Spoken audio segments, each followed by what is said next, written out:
Now some application based question, जिसमें हमको expanded form दिया हुआ है, हमको इसको पावर नोटेशन फॉर्म में लिखना है, क्योंकि इतनी बड़ी वैल्यू, ये एक्सपैंडेड फॉर्म है, बहुत फैला के लिखा हुआ है, इसको हमें किस में लिखना है, पावर नोटेशन फॉर्म में लिखना है, क्योंकि इतनी बड़ी वैल्यू मुझे कहीं कैलकुलेशन में लिखते नहीं बनेगी, या कहीं भी लिखने में इसको बहुत स्पेस चाहिए, इसलिए हम इसको शॉर्ट फॉर्म में लिखेंगे।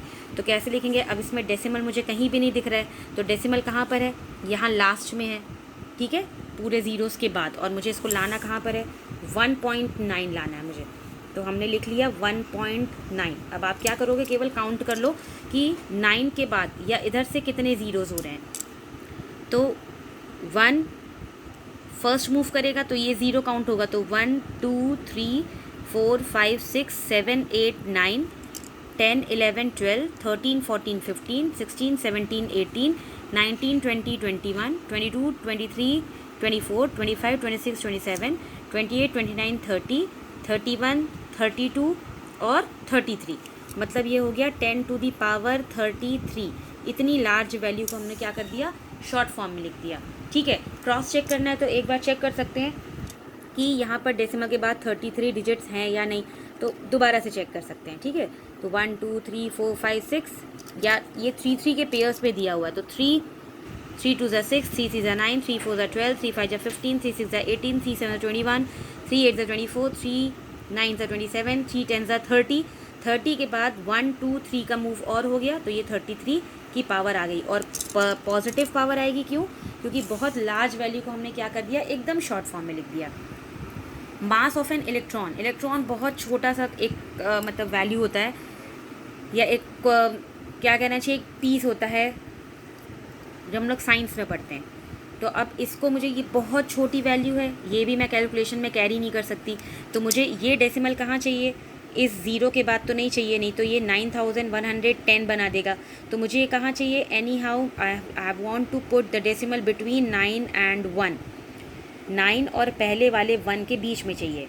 ठीक है, तभी ये क्या हो जाएगा? 1 से बड़ा और 10 से छोटा, क्योंकि 91 के बाद करूँगी तो 91 तो 10 से बहुत बड़ा हो गया।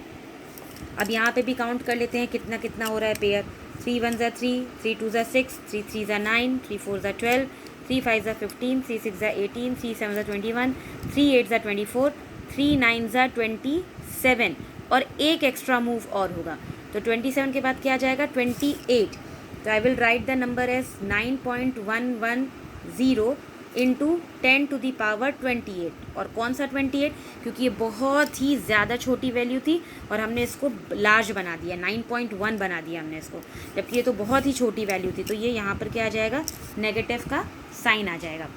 नाउ रेडियस ऑफ द सन, सन वैसे ही बहुत बड़ा होता है, उसके बाद उसका रेडियस क्या हो जाएगा? मीटर्स में, और बहुत लार्ज वैल्यू होती है। तो मुझे इसको फिर से क्या करना है? शॉर्ट फॉर्म में लिखना है। शॉर्ट फॉर्म में लिखना मतलब, अब मुझे यहाँ पे डेसिमल नहीं दिख रहा है, मतलब डेसिमल कहाँ है? यहाँ पर है, और इस डेसिमल को मुझे ऐसे अरेंज करना है कि यहाँ की जो वैल्यू है वो 10 से छोटी रहे और 1 से ज़्यादा। तो यहाँ कहीं पर डेसिमल आना चाहिए 6.95, तो मैंने इसको लिखा 6.95 इंटू, अब यहाँ पे मूव करा लेते हैं, 1 2 3 4 5 6 7 और 8, तो 10 टू दी पावर 8 हो गया यहाँ पर। ठीक है, और ये पॉजिटिव वैल्यू रहेगी या नेगेटिव? तो हमने बहुत लार्ज वैल्यू को छोटा बनाया है। ये 695 बहुत लार्ज वैल्यू में दिया हुआ था, तो हमने इसको क्या कर दिया? छोटा बना दिया। तो ये वैल्यू क्या आ जाएगी? पॉजिटिव। अब इसके बाद ये क्या है? Mercury is about 10 kilometer away from the sun. ये तो डिस्टेंस है, और मरकरी मतलब प्लैनेट की डिस्टेंस से बहुत ज़्यादा होगी सन से। तो अब इसमें भी डेसिमल मुझे नहीं दिख रहा, मतलब डेसिमल कहाँ होगा? यहाँ कहीं है। यहाँ से मुझे कहाँ लाना है? 5.8, क्योंकि यहाँ वाली जो वैल्यू है ये क्या होनी चाहिए? 1 से बड़ी, 10 से छोटी। अगर हम यहाँ कहीं मूव करते हैं तो ये 58 होगा, यहाँ कहीं करते हैं तो 580 बनेगा। तो इसलिए मुझे कैसे भी करके इसको 5.8 बनाना है। तो मैंने आंसर में लिख लिया 5.8। अब मैं मूव देख लेती हूँ, 1 2 3 4 5 6 और 7। तो ये हो गया 10 टू दी पावर 7 किलोमीटर, और पावर क्या हो जाएगी? प्लस। क्यों? क्योंकि हमने बहुत लार्ज वैल्यू को क्या कर दिया है? स्मॉल कर दिया है। जब हम लार्ज वैल्यू को, जब हमको डेसिमल नहीं दिखता है, मतलब वो वैल्यू बहुत लार्ज है, और लार्ज को जब हम छोटा करते हैं तो पावर में वैसे भी पॉजिटिव साइन आएगा। अगर हम किसी छोटी वैल्यू को लार्ज में कन्वर्ट कर रहे हैं, बड़ी वैल्यू बना रहे हैं, तो उसमें पावर में नेगेटिव साइन आ जाएगा। डेसिमल अगर नहीं दिखता है मतलब वो राइट हैंड साइड के सबसे लास्ट डिजिट के बाद दिया हुआ है। अगर हमको डेसिमल दिख रहा है मतलब अंडरस्टूड है कि हाँ डेसिमल की पोजीशन यहाँ से चेंज करनी है। ये जो नंबर्स थे ये दोनों बहुत लार्ज नंबर्स थे, तो इसलिए हमने डायरेक्ट 3 के पेयर्स में इनको काउंट कर लिया। यहाँ भी हम मूव्स बना सकते थे मगर बहुत टाइम लगता, मतलब 33 मूव्स बनाने पड़ते मुझे।